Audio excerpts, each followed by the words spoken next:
after my 18th birthday, I was rinsing a coffee mug in the small kitchen sink when I heard tires on gravel. Not fast, not angry, just steady, like someone who already knew where they were going. Outside, the air was still cold from the night. The lake behind the cabin had that thin silver look it gets before the sun fully clears the trees. A few paper plates from the party were stacked on the counter, and the faint smell of smoke from the fire pit clung to my hoodie. I dried my hands on a dish towel and looked through the front window. A moving truck rolled up the drive. Behind it came my parents' SUV and then my brother's car. I didn't feel surprised. That was the strange part. My chest stayed quiet, like my body had already accepted this was coming. My dad got out first, smiling like it was a holiday. He didn't knock. He opened the back of the SUV and pulled out a thick manila envelope like it was a gift. "We got it all sorted," he called, loud enough for the movers to hear. "This place is ours now." He said it the way you say something obvious, like the weather, like a fact everyone already agreed on. The movers climbed down from the truck and started looking at each other for instructions. My mom waved toward the porch as if she'd been here 100 times. My younger brother Kyle stood with his hands in his pockets, bouncing on his heels, already scanning the cabin like he was picking his room. I stepped out onto the porch, barefoot, still holding the dish towel. "Pack your things," my dad said, still smiling. "We'll need you out by the end of today." I didn't argue. I didn't ask what he meant. I just watched him point at the front door, and then at the moving truck, like he was directing traffic. And then I saw the other car. A dark sedan, parked a little off to the side, where the gravel meets the grass. A man in a suit stood beside it, calm and still. Next to him was a county deputy, hat on, folder in hand, waiting like he'd done this before.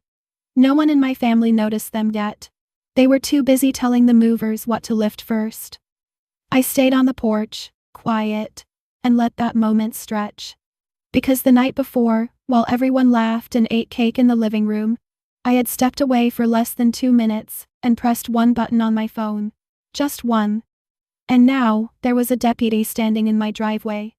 I kept my face neutral and walked down the porch steps slowly, like I had all the time in the world. I should probably back up a little. When I was 14, a letter arrived at our house in Chattanooga. The kind of letter that felt heavier than paper when I held it. It was a scholarship offer to a private college prep school across town. Full tuition. Merit-based. The kind of program that changes what a kid can do with their life. I remember coming in through the front door after school, backpack slipping off one shoulder, and finding my mom at the kitchen table with her phone tucked between her ear and shoulder. She was writing a grocery list and half listening to someone on speaker. I held the envelope up anyway, standing there like a kid who still believed good news would stop the room. "Mom," I said. "I got in. They gave me a full scholarship." She glanced at it and gave me a quick smile that didn't reach her eyes. "That's nice, sweetie," she said, and then turned her head away so she could keep talking on the phone. My dad was in the living room watching a game. My brother Kyle's name came up every few minutes, because he'd been playing middle school football and my parents had decided it was the most important thing happening in our house. Dad looked over his shoulder and nodded once. "Good job," he said, and then went right back to the screen. Within 10 minutes, the conversation shifted completely. Kyle had gotten into a fight at school that week. Nothing serious, just a scuffle that turned into punches. He'd been suspended for a few days, and the whole house rearranged itself around it. My parents called the principal. They insisted it was self-defense. They hired someone to help him keep up with schoolwork. My mom baked cookies for his teammates and invited them over, like the suspension was something to recover from, like he'd been wronged. My scholarship letter sat on the counter, unopened after I'd shown it to them, like it didn't matter enough to even read the details. That night, after everyone went to bed, I opened it alone at my desk. I read it twice, then a third time, because it felt unreal to have something good happen that didn't involve anyone else's approval.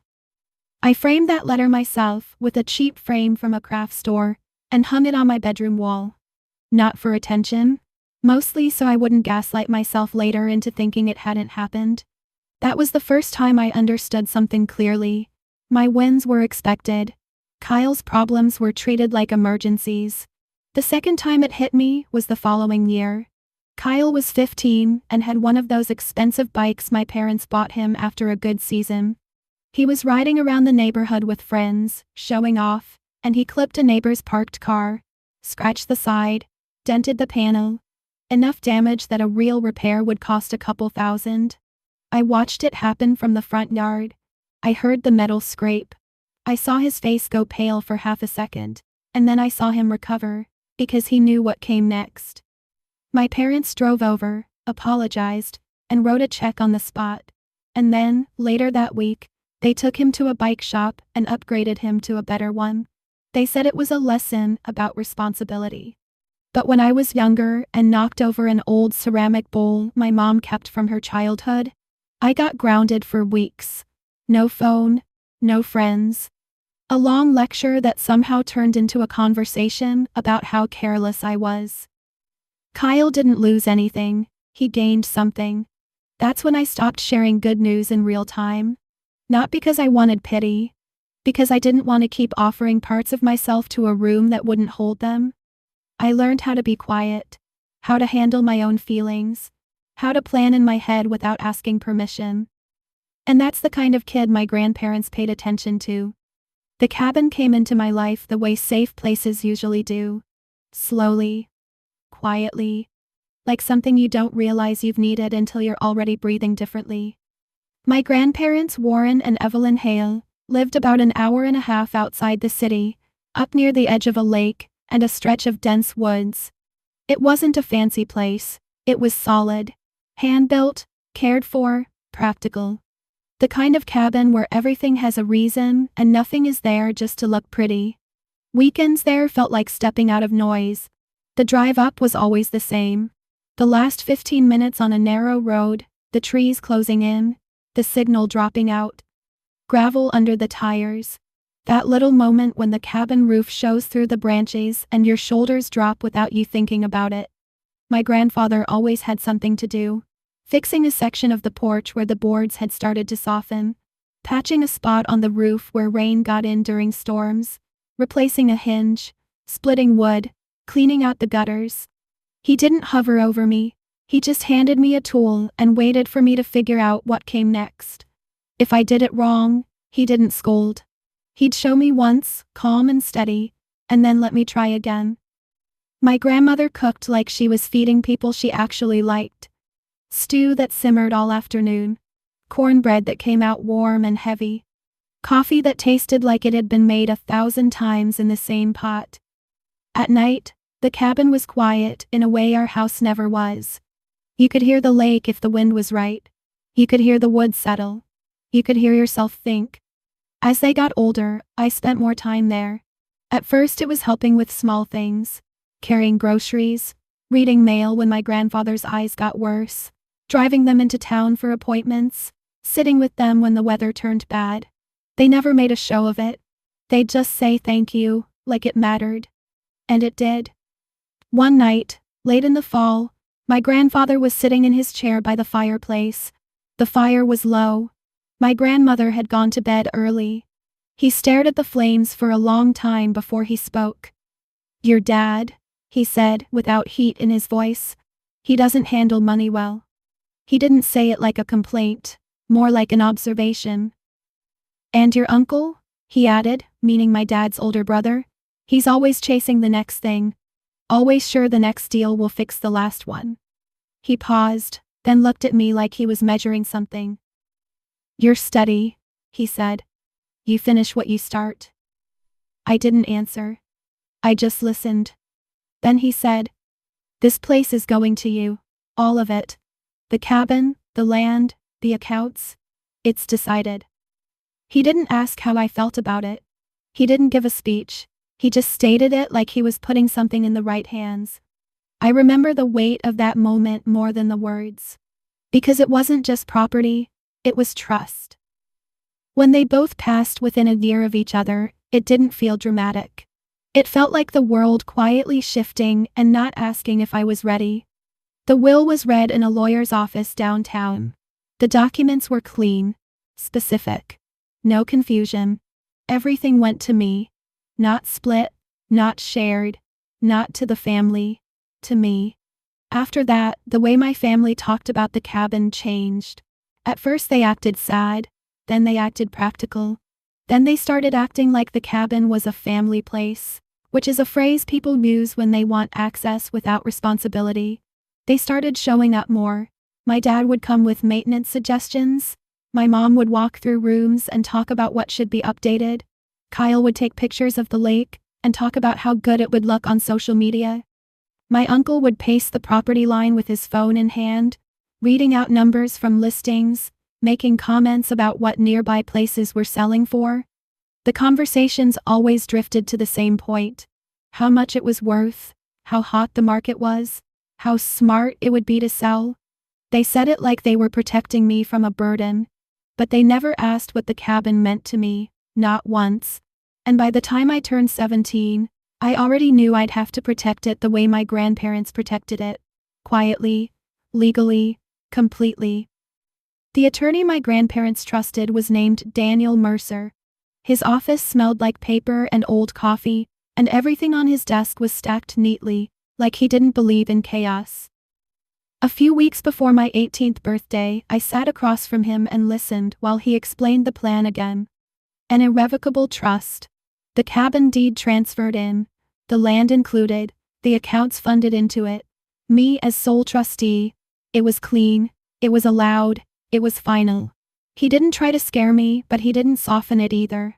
Once you do this, he said, your family may react badly. I nodded, because I already knew. The night before my birthday party, I barely slept. The cabin was full of familiar sounds, but my mind wouldn't settle. I walked from room to room, touching the back of a chair, the edge of a table, like I was checking that everything was still real. The next evening, my parents insisted we celebrate up there. They framed it as family time. They brought food, decorations, a cake, and a lot of noise. People laughed, glasses clinked. My mom insisted on taking pictures. Kyle played music too loud. My dad kept saying things like, "This is the start of your future." At one point, I stepped away like I was just going to the bathroom. I went into the small hallway, leaned against the wall, and pulled out my phone. Daniel had told me the documents would be ready the moment I turned 18. Digital signature, time-stamped, filed immediately. My hands didn't shake. I pressed confirm. Then I put the phone back in my pocket and walked right back into the living room like nothing happened. I smiled when someone looked at me. I cut the cake. I said thank you. I listened. And then I went to bed with the cabin quiet again, like it was holding its breath. The next morning, I was at the sink rinsing a coffee mug when the moving truck arrived. And now I was standing at the edge of the porch steps, watching my dad direct strangers toward my grandparents' furniture as if he'd always owned it. I didn't raise my voice, I didn't rush. I just looked past him, toward the dark sedan, where Daniel Mercer stood with a folder in his hands, waiting beside a county deputy. Then I stepped off the porch and walked down the gravel drive to meet them, and I let my family keep talking, for a few more seconds, before they realized the day wasn't going the way they planned. Then I waited. Daniel and the deputy were standing in that quiet space where the driveway widens, right before the gravel turns into packed dirt. Daniel gave me a small nod, nothing dramatic. The deputy's posture was neutral, hands relaxed near his belt, eyes taking in the moving truck, the open ramp, the movers hovering with a couch halfway angled toward the porch. I stopped beside them and kept my voice low. "Morning," I said. My dad was still talking, still confident, pointing out the dining table through the front window like he was listing inventory. "Start with the heavy stuff," he told the crew. "We'll sort the smaller items after." My mom was already pulling flattened boxes out of the SUV. She had a black marker in her hand and was writing labels as if she'd done this 100 times. Kitchen, linens, Kyle's room. Kyle stood near the truck, grinning at one of the movers like they were teammates. Daniel didn't speak yet. He just opened his folder and checked one page, then another. It looked like a practiced routine. The kind of calm you only get when you know your paperwork is solid. The deputy shifted his weight slightly and waited. I watched my family for a few seconds longer. It felt like watching people rehearse a play where they assumed the audience would clap. Then Daniel stepped forward, not rushing, and spoke in a clear, even tone. "Mr. Bennett," he said. My dad turned, annoyed at first, like someone had interrupted his schedule. "Yeah?" he replied. "Can I help you?" Daniel held his hand out, polite. "Daniel Mercer. I represent Mara Hale's estate plan and the trust that holds this property." The words landed softly, but they changed the air. My dad's smile tightened. He looked Daniel up and down like he was deciding whether he could dismiss him. "I don't know who you are," my dad said, "but we have documents." He tapped the thick envelope in his hand. He shook it once, like that motion alone made it official. Daniel nodded. "I'm aware. That's why I'm here." The deputy took a half step forward, not aggressive, just present. He didn't raise his voice either. "Sir," the deputy said, "we're going to need everyone to pause what they're doing." One of the movers froze with a hand still on the couch. Another looked back at the truck driver like he was waiting for permission to stop. The whole scene stalled in a way that felt almost mechanical, like someone hit a remote. My mom's marker hovered over the cardboard. Kyle's grin faded. My uncle, Ray, who had been fiddling with the straps on the truck ramp, lifted his head slowly. "What is this?" my mom asked. Her voice wasn't loud, but it had that edge she used when she thought she was being wronged. Daniel didn't answer her right away. He looked at me first, brief, just to confirm I was steady. I was. Then he turned back to my dad. "May I see what you've brought?" Daniel asked. My dad hesitated, then extended the envelope like he was handing over a paycheck stub to prove a point. Daniel took it and removed the papers carefully, sliding them out and flipping through them in place. No rushing, no frowning, just reading. My Uncle Ray stepped closer, hands on his hips. "This is a misunderstanding," Ray said quickly. "We're family. We're just fixing what was supposed to happen." Daniel kept reading. Kyle's eyes stayed on the deputy, not on Daniel. The deputy was real in a way paperwork wasn't, and Kyle understood that instinctively. His foot tapped against the gravel, a small nervous motion he probably didn't notice himself doing. My dad cleared his throat, trying to recover control. "The cabin belongs to us," he said. "It was always meant to be a family place. We're just making it official. She's 18, she doesn't understand this stuff." He motioned toward me with the casual dismissal I'd heard my whole life. Daniel looked up. "She understands it," he said, tone unchanged. "That's why the trust exists." My mom's face shifted, a tight little smile that didn't match her eyes. "What trust?" she asked. Daniel slid one sheet out from the middle of the pile in my dad's packet. "This document," he said, "is not valid." He held it in a way my dad could see clearly. My dad leaned in, squinting like he could change the words by staring hard enough. Daniel turned to the next page. "This one isn't valid either." He flipped another. "And this one contains an unauthorized notary stamp." Ray's jaw tightened. He did that thing where he laughs once, short, like he's about to argue it away. "Come on," Ray said. "We used a notary service, online. It's a thing now." Daniel nodded like he'd heard that exact sentence before. "The notary credential listed here does not match any active commission on record," Daniel said, "and the signatures attributed to the original property owner are not consistent with verified signatures on file." My dad's face drained a little. Not panic yet. More like the moment before panic when your body hasn't caught up to the fact you're cornered. My mom reached for my dad's arm, lightly, as if to steady him. Kyle spoke before anyone else could stop him. "It's real," he said too fast. "I saw it. I signed too. Dad said it was fine." The second those words came out, he looked like he wished he could pull them back in. Ray's head snapped toward him. "Kyle," Ray said sharply, warning in his tone. Kyle's shoulders lifted and fell in a small shrug. He wasn't trying to be brave, He was trying to be accurate because accuracy felt safer than guessing. Daniel's eyes moved to Kyle for half a second, then back to my dad. "Who filed these?" Daniel asked. My dad opened his mouth, closed it, then tried again. "We did," he said. "As a family." Ray cut in. "It was just forms," he said. "Nothing criminal. People do it all the time." The deputy finally spoke again, same steady volume. "Attempting to transfer property without the legal owner's consent can be criminal, sir," he said. "Especially when the instruments are fraudulent." My mom's hand went to her mouth like she was surprised by her own situation. "This is ridiculous," she said. "We're not criminals. We're her parents." Daniel didn't argue. He pulled out a different set of papers from his folder, crisp, printed, clipped neatly together. He handed the top page to my dad first, then one to my mom, then one to Ray. "This is the trust summary," he said. "Executed lawfully, time-stamped, recorded. The cabin, the land, and the associated accounts are held by an irrevocable trust. The trustee is the only person authorized to make decisions regarding these assets." He paused for a beat. "The trustee is Mara."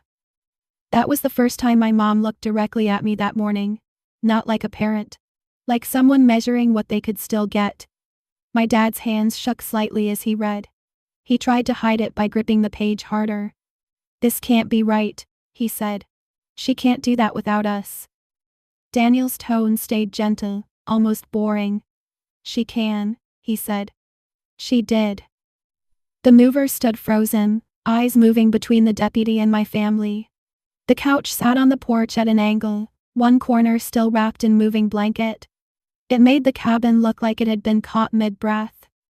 Ray stepped forward, voice rising just enough to show strain. "So what now?" he asked. "You're just going to kick out her own family?" Daniel didn't take the bait. "What happens now," he said, "is everyone stops moving property, immediately. And we document the attempted transfer so there's a record of what occurred today." My dad's face hardened again, reaching for control the way he always did. "We can talk about this," he said.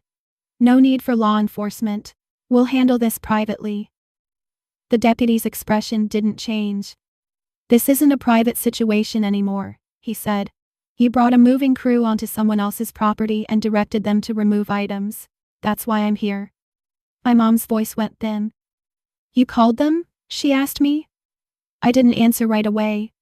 I looked at the lake behind the cabin, just for a second. The surface was still. The air smelled like pine and exhaust from the moving truck. Then I looked back at her. "I didn't call anyone this morning," I said, calm.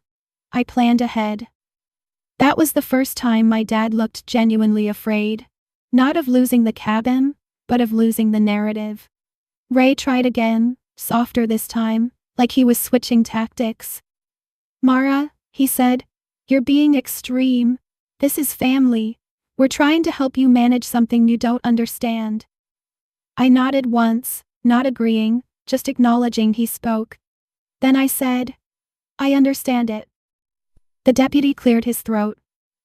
"Ma'am," he said to me, "do you want them trespassed if they don't leave voluntarily?" My mom flinched at the word like it hit her physically. "Trespassed?" she repeated. "From her own family's cabin?" I didn't answer that either. I didn't need to. Daniel stepped slightly toward me, still quiet. "There's another piece you should know," he said to my dad, and tapped the edge of his folder.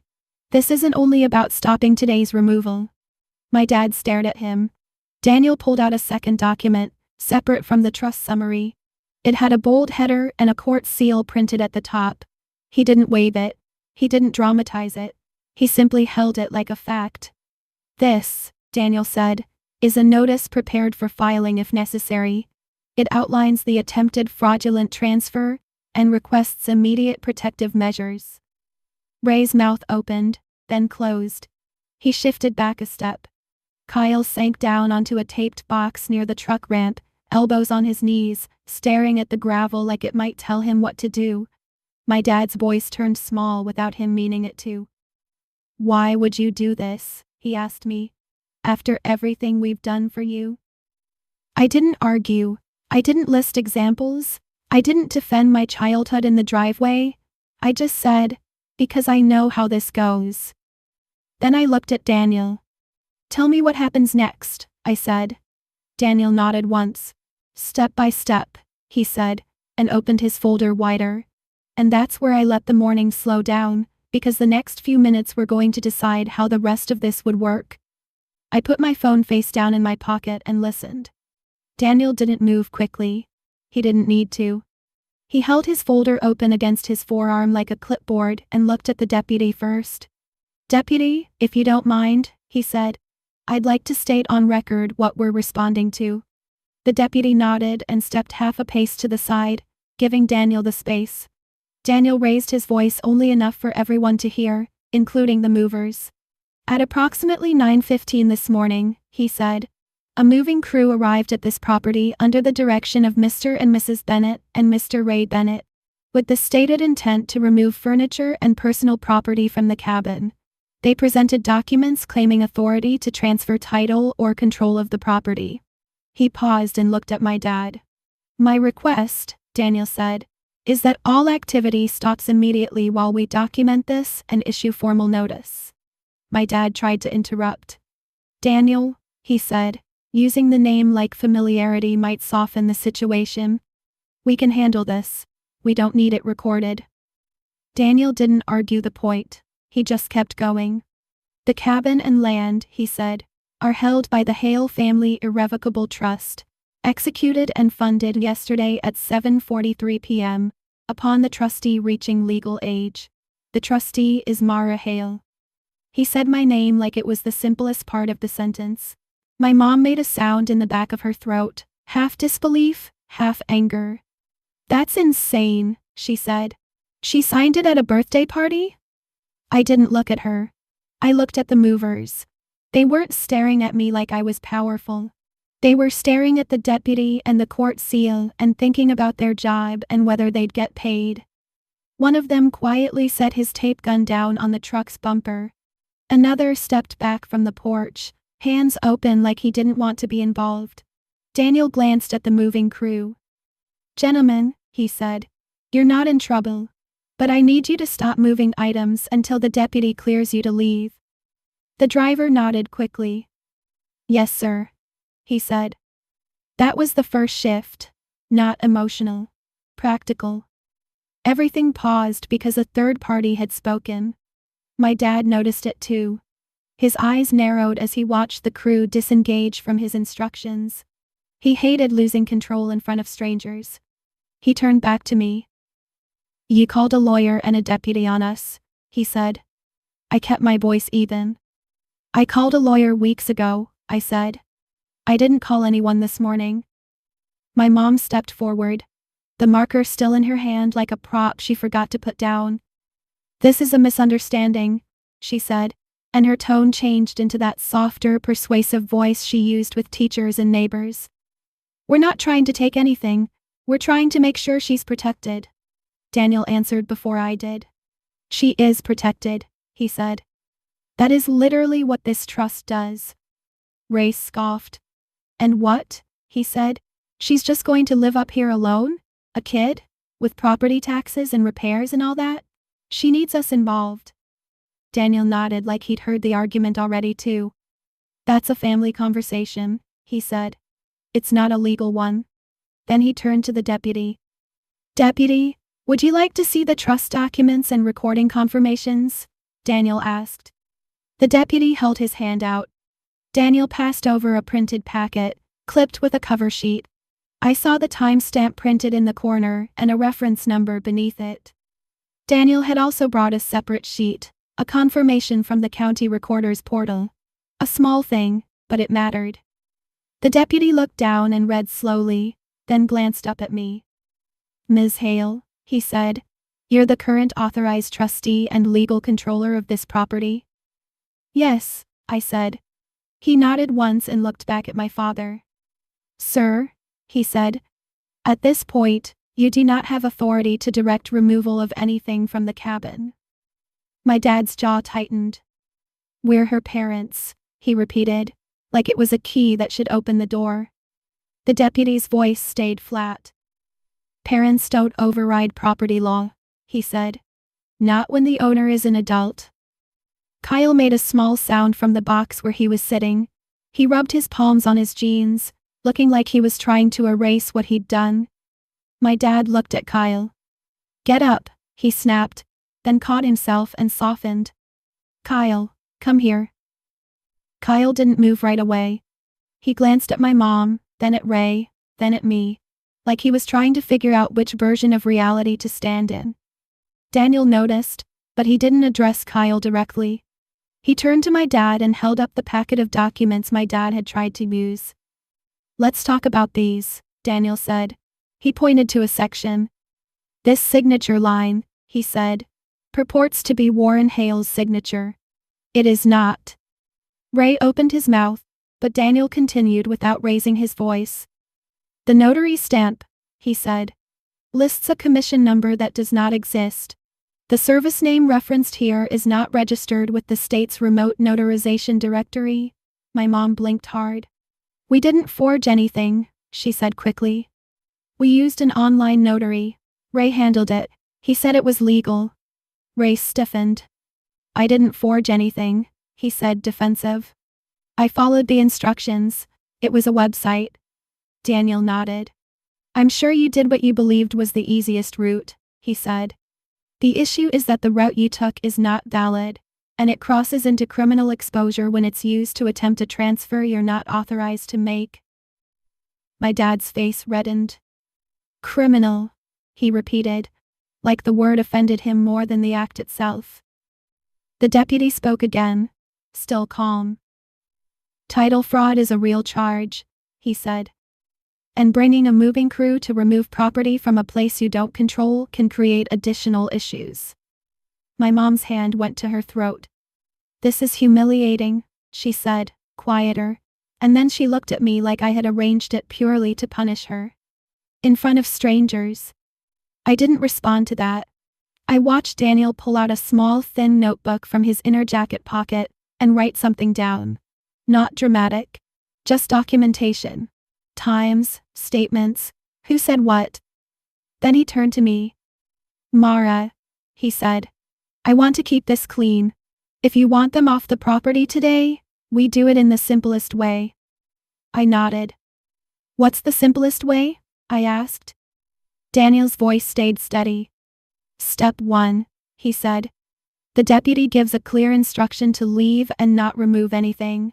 Step 2, we provide written notice that any return without permission constitutes trespass.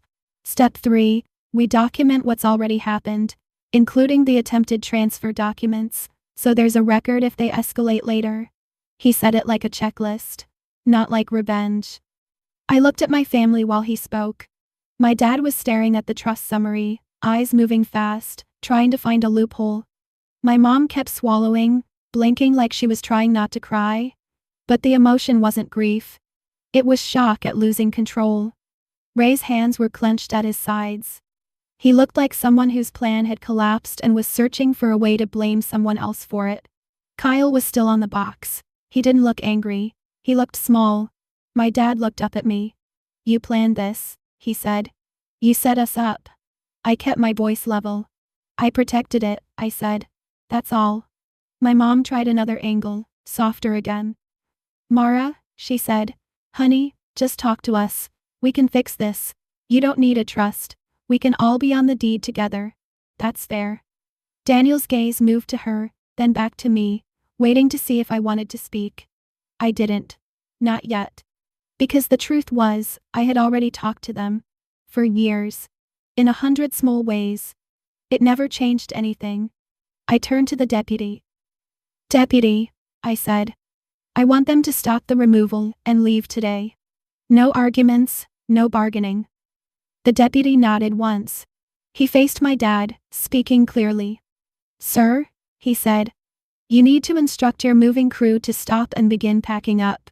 You and your family need to leave the property. If you refuse, you may be cited for trespass. My dad lifted his hands slightly, palms out, like he was calming a situation he still thought he could manage. Okay, he said. Okay, we'll go. But this isn't over. Daniel wrote again in his notebook. My mom's eyes widened. Don't write that, she said to him, panicked. He didn't mean it like that. Daniel didn't look up. I'm writing what was said, he replied. Ray stepped closer to my dad, lowering his voice, but I still heard the sharpness. Just tell them to stop, Ray hissed. We'll deal with this later. Kyle finally stood up. He looked at me for a second, like he wanted to speak, then looked away. The mover started backing toward the truck slowly, hands careful, as if they were leaving a scene that could turn unpredictable. My dad called to the driver, voice tight. Stop, he said. We're done. Pack up. The driver nodded quickly, relieved. Yes, sir, he said. A strange quiet settled over the driveway as the ramp was lifted and the straps were pulled back into place. The sound of ratchets clicking felt louder than it should have. Daniel handed the deputy a single-page notice, and the deputy handed copies to my dad, my mom, and Ray. Do not return without permission, the deputy said. If you do, call will be made. My mom stared at the paper like it was written in another language. Then my dad looked at me again, and this time his voice wasn't angry. It was cold. You think your grandparents would want this? He asked. I didn't answer. I looked past him at the cabin, the porch, the lake beyond it. And then I said the only true thing that mattered in that moment. They chose this, I said. My dad stood there, frozen, like he wanted to argue, but the deputy's presence kept him contained. My mom was shaking her head slowly. Ray's face was tight and pale. Kyle stayed near the truck, silent, eyes on the ground. The cars started to turn around in the gravel, one by one, tires crunching, engines revving low. And as they lined up to leave, Daniel leaned slightly toward me and spoke quietly, so only I could hear. There's one more thing, he said. I got an email last night, right after the trust executed. It confirms what I suspected about the notary service they used. He tapped the folder. It connects to a larger set of filings, not just this cabin. I looked at him. What does that mean? I asked. Daniel didn't answer immediately. He just opened his folder to a printed page and held it where I could see the header. Then I read the words at the top, and my stomach tightened in a way that wasn't fear. It was recognition. Because it meant this had been planned longer than I thought, and it meant we weren't finished. Then I waited. When the last vehicle disappeared down the drive, the air felt lighter, like the woods had taken a full breath again. The moving truck was gone too. The only sound left was the lake wind pushing through the pines and the soft click of the deputy's pen as he finished his notes. Daniel stayed beside me near the edge of the gravel, folder tucked under his arm. The deputy looked up. You want to walk me through what you want on record, ma'am? He asked. I nodded once. Yes, I said. Just the facts. That was the point where my mind stopped reacting and started organizing. Not emotionally. Practically. Daniel and I walked a few steps away from the cabin so the deputy could hear clearly without us raising our voices. We stood near the old split-rail fence where my grandfather used to lean his tools. The deputy asked for names. I gave them. He asked what they said when they arrived. I repeated it exactly, in the order it happened. He asked if they had permission to remove property. I said no. He asked if they presented documents. I said yes. He asked if any items were removed. I said no, and I pointed toward the porch where the couch still sat angled, half-wrapped, untouched. He nodded and wrote it down. No drama, just a record. When he finished, he handed me a card with a case number written in the corner. If they come back, he said, call the number on here, do not engage. I won't, I said. He tipped his hat slightly toward Daniel. Counselor, he said, then walked back to his vehicle. As his car rolled away down the drive, Daniel didn't move right away. He waited until the sound was gone. Then he opened his folder again and pulled out the page he had shown me, the one that made my stomach tighten. It was a printed email confirmation with a header from a remote notary platform. Nothing fancy, just enough structure to look official. Daniel pointed at a line near the middle. "This is the IP log," he said quietly. "And this is the device fingerprint. It ties the notarization attempt to the same laptop that filed the transfer forms." I stared at it for a second. "So it's traceable," I said. "Yes," he replied. "Very." He flipped to the next page. A screenshot of a filing queue. "There were multiple submissions," he said. "Not just one packet. They tried different versions, different dates, different names. That's why I said it isn't only about the cabin." I kept my voice steady. "What else did they try to file?" I asked. Daniel didn't guess.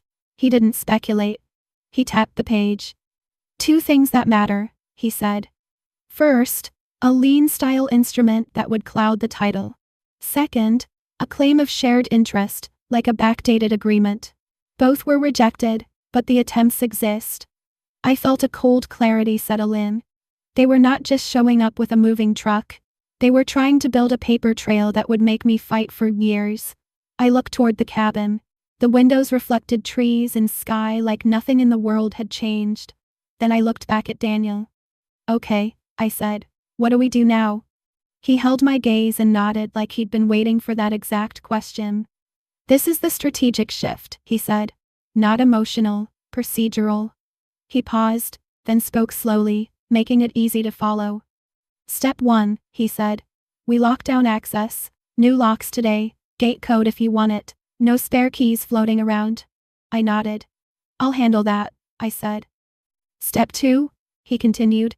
"We notify the county recorder that any future instruments related to this parcel require direct verification with my office. They can flag the file." "Do that," I said. "Step 3, he said. "We pull a full title history report, and we monitor new filings for 30 days. If anything hits, we respond immediately." I took a breath. "And step 4, I asked. Daniel's expression stayed calm, but his voice turned firmer. "Step 4, he said. "We decide whether to go on offense, civil action, a request for an injunction and fees. It depends on whether you want to draw a hard line now or wait to see if they back off." I didn't answer immediately. Not because I was unsure, but because I wanted to choose the right order. I walked up the porch steps and sat on the top one, bare feet on the wood, the boards cool from the morning shade. Daniel sat one step below me, folder on his knee. Inside the cabin, the air still smelled faintly like birthday cake and smoke from the fire pit. It was strange how quickly a place could hold 2 different days at once. Daniel let the quiet do its job. After a moment, I spoke. "They're going to come back," I said. Daniel nodded slightly. "Yes," he said. "Probably with a different angle. Family pressure, a call, a letter, someone trying to sound reasonable." I looked at him. "I don't want to fight for sport," I said. "I want it to stop." "That's the right frame," he said. "Stopping behavior, not punishing feelings." I stared out at the driveway where their tires had been, the gravel disturbed in small arcs. Then I made my decision in the same way I signed the trust. Cleanly.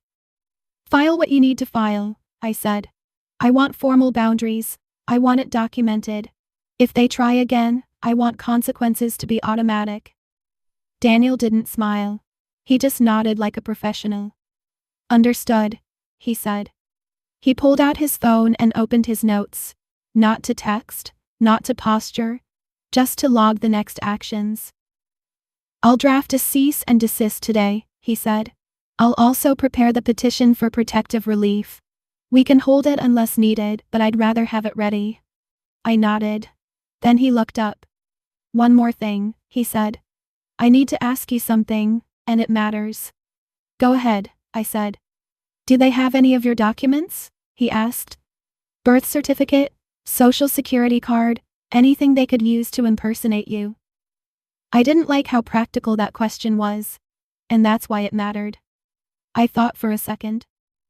"My mom kept a folder," I said. "Old school stuff, copies. I don't know what's in it." Daniel nodded. "Then we add one more step," he said. He spoke it like a checklist again. "Identity lock," he said.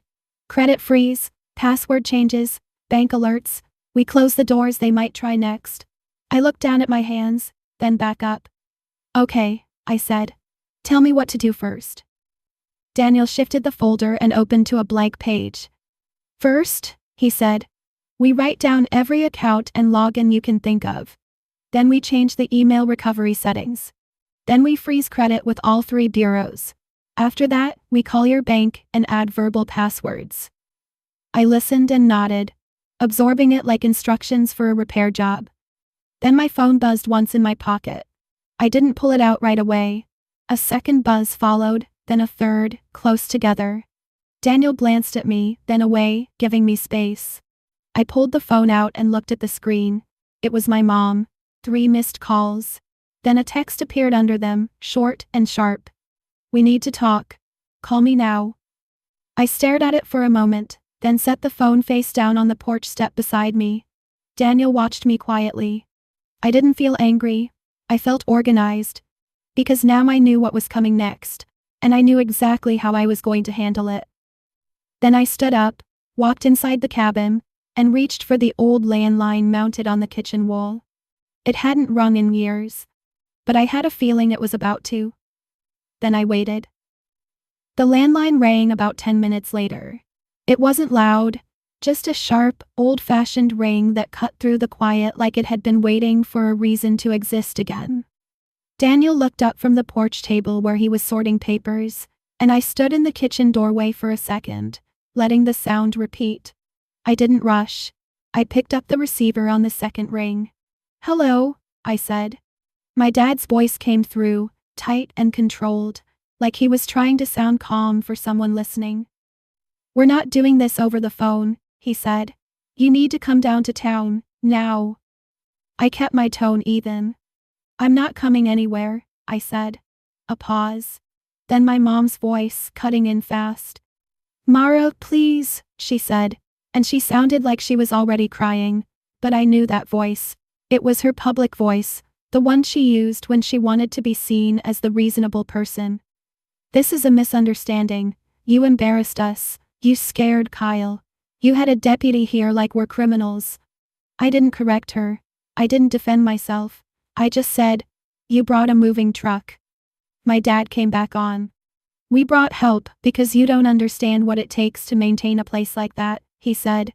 We were doing what was best for the family. I let the word hang. Family, I repeated softly, not sarcastic, just factual. Then I said, Daniel is here. If you want to discuss anything legal, you can speak to him. My dad exhaled sharply. I'm not talking to your lawyer, he snapped. I'm talking to my daughter. I didn't raise my voice. You are talking to your daughter, I said. And I'm telling you how this works.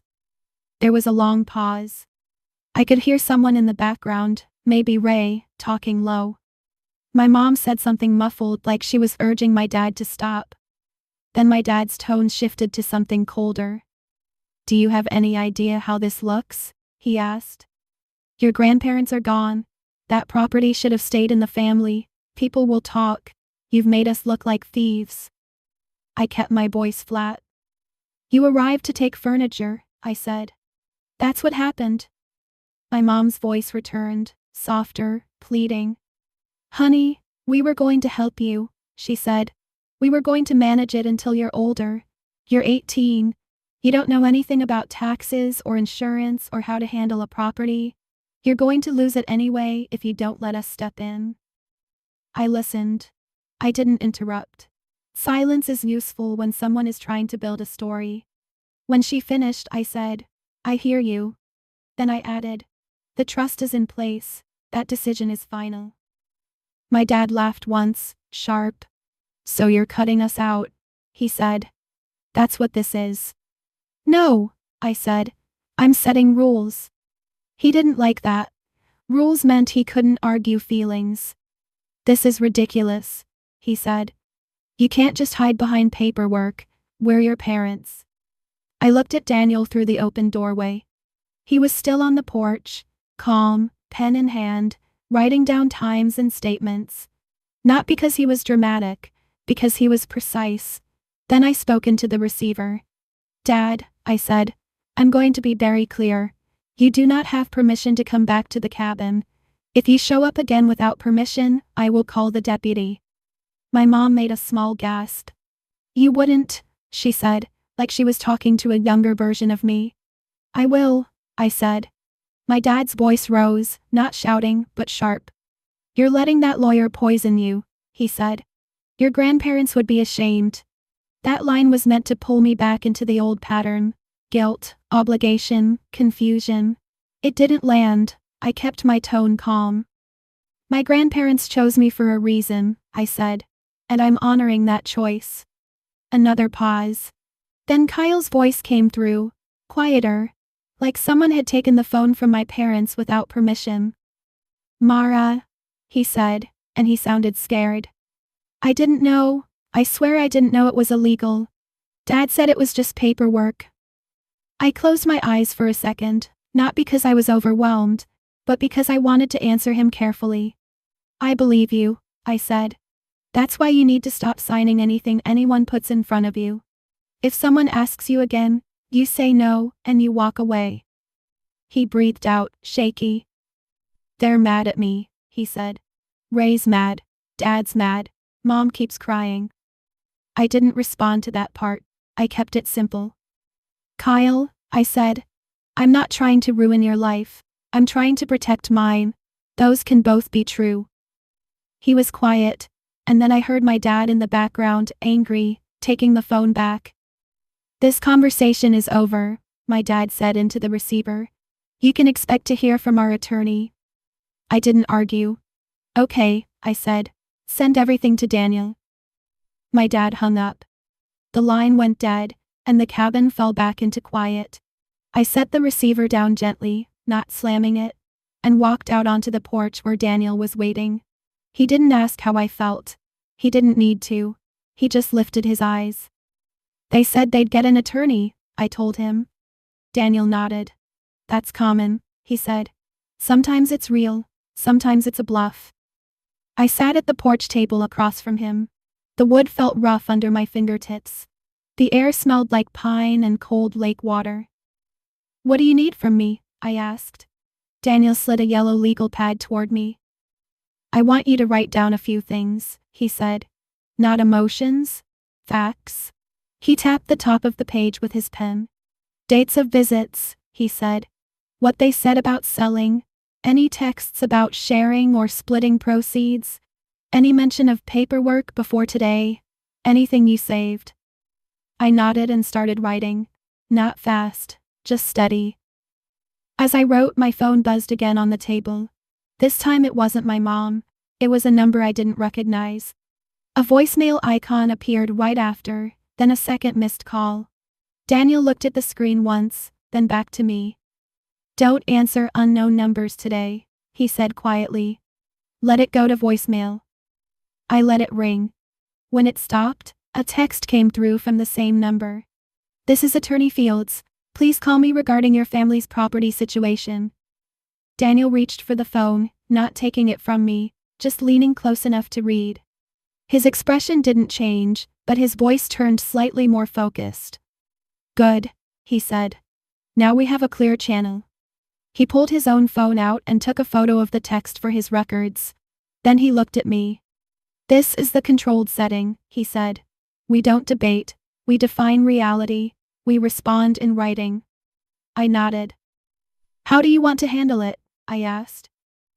Daniel opened his folder and pulled out a draft letter, already prepared, with my name at the top and the trust name underneath. We send a formal response, he said. We lay out the timeline. We include the deputy's case number. We attach the trust summary. We instruct them to cease contact directly with you and route everything through me. I watched him place the pages on the table in a neat stack.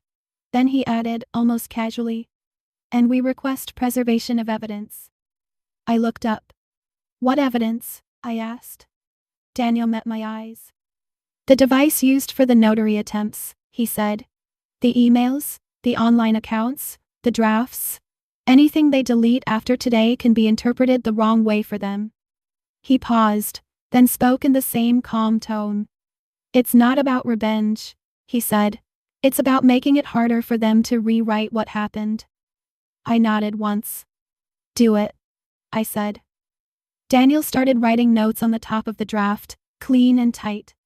Outside, the lake wind shifted, and the porch chimes made a soft metallic sound. The cabin felt like itself again. For the first time that day, I felt my shoulders drop. Not because everything was over, because everything was finally structured. And structure was something I could work with. Then Daniel's email app chimed on his phone. He glanced down, and for the first time that morning, his eyebrows lifted slightly. They moved fast, he said. He turned the screen toward me. It was an attachment from Attorney Fields, a demand letter. And at the bottom, there was a line that caught my eye immediately. It claimed my grandparents had signed a family understanding years ago, promising the cabin would be shared. Daniel didn't react emotionally. He just looked at me. Do you know anything about that? He asked. I stared at the screen, then shook my head once. No, I said. But I know exactly where they would have gotten the idea. I stood up and walked inside the cabin, straight to the hallway closet where my grandmother kept old folders and envelopes in a metal lockbox. I hadn't opened it since the funeral. I knelt on the floor, pulled the box out, and rested my hand on the latch. Then I looked back over my shoulder at Daniel. Stay here, I said. I'm going to show you something. Then I waited. The lockbox was heavier than I remembered. It was the kind my grandmother bought decades ago, plain metal, scuffed at the edges, with a simple key. She used it for things she didn't want floating around the house, not because she was paranoid, but because she was organized. I had the key on a ring in the kitchen drawer. My grandmother told me once, quietly, where she kept it. My parents never noticed. I slid the key into the lock, turned it, and lifted the lid. Inside were folders, each labeled in my grandmother's neat handwriting: taxes, insurance, deeds, medical, correspondence, and one folder I hadn't seen before. Family. I didn't react. I just pulled it out and carried it to the porch table where Daniel was waiting. I set it down gently, like it was fragile. Daniel didn't touch it right away. He looked at the label, then at me. I'm going to ask you something, he said. Has anyone had access to this box since your grandparents passed? No, I said. Not that I know of. The key stayed here. He nodded once. Okay, he said. Let's do this clean. He put on a pair of thin gloves from his folder, the kind lawyers keep for exactly this moment. He slid the folder toward himself and opened it carefully. Inside were a few things stacked in order. Old holiday cards, a handwritten note from my grandfather about a contractor, 2 copies of my grandparents' wills, older drafts, and then, in the middle, a single page with a title typed at the top. Daniel leaned closer and read it silently. I watched his eyes move down the lines. When he finished, he flipped the page over. There was nothing on the back. Then he looked at me. This is not what they're claiming, he said. I exhaled, slow. What is it? I asked. Daniel placed the page in front of me. The title read, Family Requests and Responses.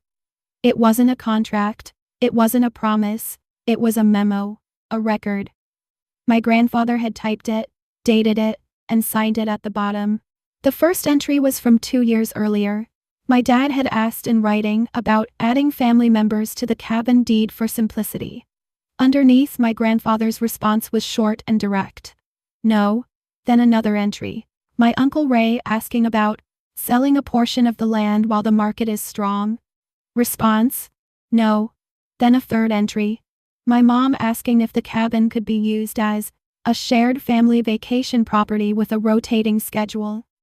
Response: no. Each one had a date. Each one had a line my grandfather wrote at the end, consistent every time.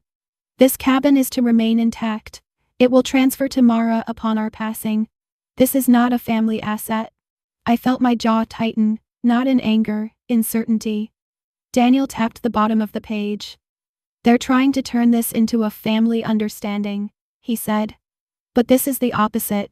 It's a documented refusal. He held up the demand letter Attorney Fields had sent and compared the language. They're claiming your grandparents promised shared ownership, he said. We can now prove your grandparents repeatedly declined that exact request.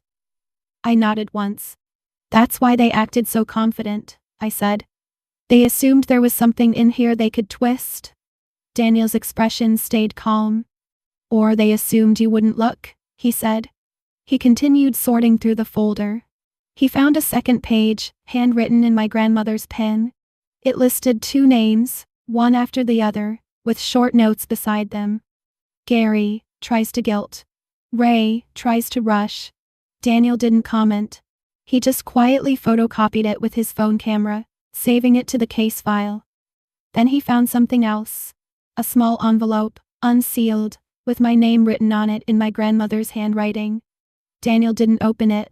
He handed it to me. I held it for a second before tearing it carefully. Inside was a single sheet of paper. Mara, if anyone pressures you about the cabin or our savings, call Daniel Mercer. Do not sign anything. Do not give keys. Do not explain. Protect the cabin first. We trust you. There was no extra emotion in it. No speech.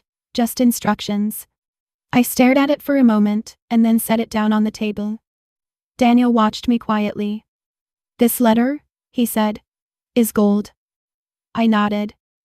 It's also them, I said. That's exactly how they were. Daniel gathered the pages into a neat stack. Here's what happens now, he said. We respond to Attorney Fields today with attachments. We give them the trust summary, the deputy's case number, and this memo. We also request that they withdraw the demand letter. And if they don't? I asked. Daniel's tone stayed steady. Then we file, he said. Injunction, declaratory relief confirming the trust, fees, and depending on what we can prove from those notary logs, potentially referral for investigation. I didn't flinch. Okay, I said. Daniel drafted the response right there at my porch table, laptop open, the lake wind moving the corners of paper. He kept it short and factual. No insults, no accusations, just structure. He included a timeline. February 4, trust executed at 7:43 p.m. February 5, attempted removal and presentation of fraudulent instruments, deputy present, case number included. February 5, demand letter received claiming family understanding, contradicted by dated memo from decedent. He attached the memo and my grandmother's note. Then he sent it. We didn't wait long. Attorney Fields replied within 2 hours. Daniel's phone chimed and he read it quietly, then turned the screen toward me. It wasn't an apology. It was a retreat disguised as professionalism. Fields wrote that his clients may have been misinformed about prior agreements, and that they withdraw any claim of shared ownership pending further review. He asked for time. He asked for a pause. Daniel replied with one sentence. There will be no direct contact with Ms. Hale. All communication is through counsel. Any return to the property without written permission will be treated as trespass. That part mattered more to me than the legal wording, because it meant the next step was predictable. Predictable is manageable. Still, Daniel didn't treat it as finished. He opened a second document and slid it across the table. This is the credit freeze checklist, he said. We do it now, not because I think they'll steal your identity, but because they've already shown they'll try shortcuts. We spent the afternoon working through it. I called my bank and added a verbal passphrase. I updated email recovery settings. I changed passwords for anything that could touch property records, utilities, insurance. Daniel filed a notice with the county recorder, requesting heightened verification for any future filings connected to the parcel. Not a guarantee, but a tripwire. Then he placed one last thing on the table. A simple written trespass notice template, already filled with names, the property description, and the case number. You don't have to use it, he said. But if they come back, you hand it over, and you call the deputy. No conversation. I nodded. Late that evening, after Daniel drove back down the mountain, I walked through the cabin with a small notepad and made a list the way my grandfather would have. Front door locks, replace. Back door locks, replace. Window latches, check. Gate chain, reinforce. Outdoor cameras, install. I went to the hardware store the next morning in town and bought what I needed. Not the fanciest, just reliable. By lunchtime, the locks were changed. By late afternoon, 2 small cameras were mounted, one facing the drive, one facing the porch. Nothing invasive, just enough to remove doubt later. The cabin felt steady again, not because it was quiet, but because it was defended by process. A week passed without contact. Then 2. My mom didn't call, my dad didn't text, Ray didn't send anything through his attorney. The silence wasn't peaceful at first. It was unfamiliar. Like a room after a loud machine turns off, and you realize how tense your body had been. On the 3rd week, Daniel emailed me one final update. Attorney Fields confirmed in writing that they were withdrawing all claims. No further filings, no dispute. Daniel also confirmed the county title report came back clean. No liens, no clouds, no surprise instruments. I read the email twice, then printed it, and filed it in the lockbox under correspondence, right where my grandmother would have put it. That night, I sat at the porch table with a mug of tea and listened to the lake move in the dark. I didn't feel victory, I felt order, I felt the absence of pressure, which is its own kind of relief. And I realized something else. The trust didn't just protect the property, it protected my time, my attention, my ability to breathe without waiting for someone to demand a piece of what wasn't theirs. When the wind shifted, the porch chimes rang softly again. I put my phone face down and let the quiet stay quiet. Then I waited. The first real sign that life had settled came on an ordinary Tuesday. I woke up early, not because I had to, but because the cabin was quiet in a way that made sleep feel optional. The air inside was cool and clean. The kind of cool that comes from wood walls holding on to the night. I made coffee, opened the curtains, and watched the lake brighten slowly as the sun moved over the trees. No notifications, no missed calls, no new letters from attorneys, just the day. I took my mug outside and sat on the porch steps, the boards still a little damp from morning dew. One of the new cameras blinked a small light, steady and boring, which was exactly what I wanted. After coffee, I did a few simple chores the way my grandparents always did them. I wiped the counters, I swept the entryway. I checked the locks without thinking too hard about why. I opened the closet and reorganized the tools so I wouldn't have to search later. Then I walked down to the small garden patch my grandmother kept behind the cabin. The soil was dark from years of composting. The edge of the plot was lined with stones my grandfather had placed by hand.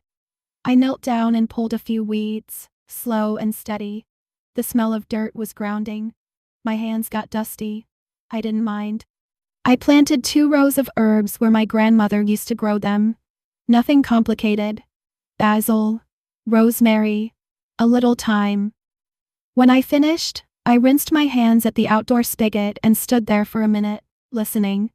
There was no truck on the driveway, no engines, no voices. Just wind and birds and a faint creak of wood as the porch warmed in the sun. Later that afternoon, I opened the lockbox again and added one more folder. Boundaries. Inside it, I placed the printed email from Attorney Fields confirming withdrawal, Daniel's final clean title report, the deputy's case card, and a copy of the trust summary. I labeled the tab in my grandmother's handwriting style, slow and neat. It wasn't for fear. It was for clarity. That evening, I cooked something simple, the way my grandmother would have approved of. A pot of stew with vegetables and enough salt to taste like comfort without trying too hard. I ate at the old oak table alone, not lonely, just present. After dinner, I washed the dishes, dried them, and put them away immediately. I didn't leave them for later. I noticed how different my body felt when I didn't have to brace for the next call. I realized that most of my childhood wasn't defined by big events.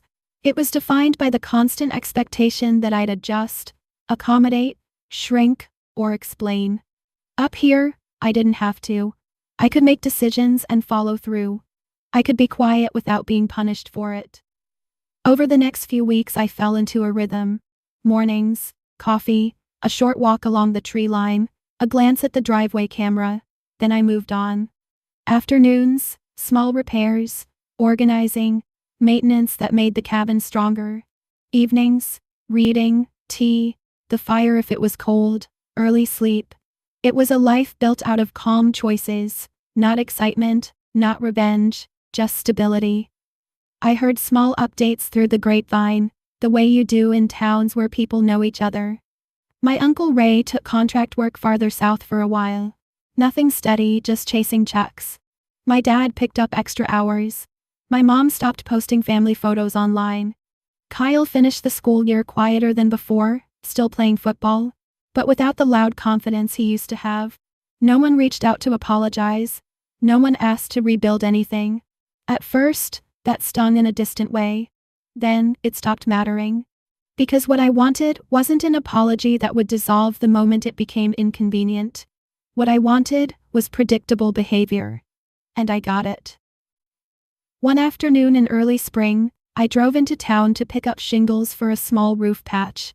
The hardware store clerk, an older woman with a kind face, rang me up and glanced at the address on my account. "You're the one up on Hale Road," she said. I nodded. She hesitated, then spoke carefully. "I'm not trying to get in your business," she said. "But you did the right thing, protecting yourself." I didn't ask how she knew. In places like this, people know. I just said, "Thank you." When I got back to the cabin, I carried the supplies to the shed and found a folded note tucked between the junk mail in the mailbox. It wasn't from my parents. It was from a neighbor I barely knew, a man who lived 2 roads over. He wrote in block letters, like he didn't want his handwriting to be misunderstood. He said he'd heard about what happened and he asked if I knew a good attorney. He didn't say much else, but the meaning was clear. Someone else was dealing with family pressure too. I stood at the mailbox for a moment and looked down the road, quiet, letting that sink in. It reminded me that this situation isn't rare. It just stays hidden because people feel ashamed admitting they need boundaries with their own family. I took the note inside, placed it on the porch table, and made a small plan in my head. I'd give him Daniel's office number, and I'd keep it simple. No advice beyond that, just a direction.